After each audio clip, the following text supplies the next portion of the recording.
स्वामी विवेकानंद बचपन से ही बुद्धिमान छात्र थे। उनका दिमाग तेज और प्रभावशाली बातों की वजह से सभी उनकी तरफ खींचे चले जाते थे।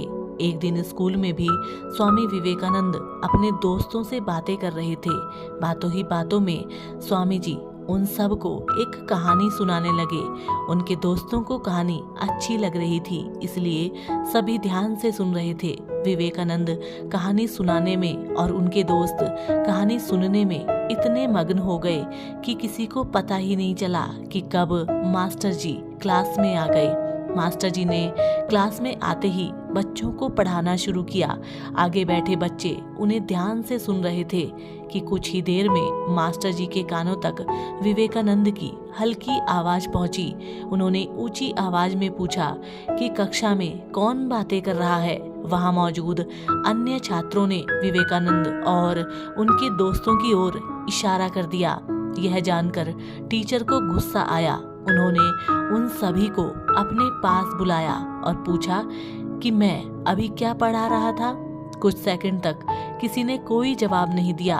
उन्होंने हर बच्चे की तरफ देखते हुए यह सवाल किया। सबने अपनी नजरें झुका ली। तभी टीचर विवेकानंद के पास पहुंचे और कहा कि क्या तुम्हें पता है मैं क्या पढ़ा रहा था। उन्होंने मास्टर जी को सही जवाब दे दिया।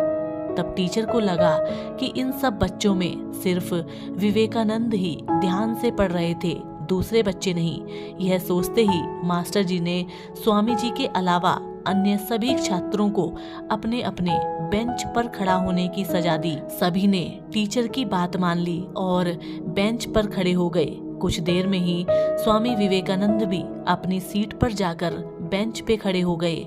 स्वामी जी को बेंच पे खड़ा देखकर मास्टर जी ने कहा कि मैंने तुम्हें सजा नहीं दी, तुम बैठ जाओ। नजरें झुकाते हुए विवेकानंद ने कहा, मास्टर जी मैंने ही इन सभी छात्रों को बातों में लगा कर रखा था, गलती मेरी है। तो मित्रों, सजा ना मिलने पर भी स्वामी विवेकानंद द्वारा सच बोलने पर सभी छात्र और मास्टर जी काफी प्रभावित हुए। तो मित्रों, इस कहानी से हमें यह शिक्षा मिलती है कि हमें अपने जीवन में हमेशा सत्य बोलना चाहिए। तो साथियों, यदि आपको आज की ये कहानी पसंद आई है तो आप हमें कमेंट के माध्यम से अवश्य बताएं। हम आपसे मिलेंगे एक और कहानी के साथ। तब तक के लिए नमस्कार, जय हिंद।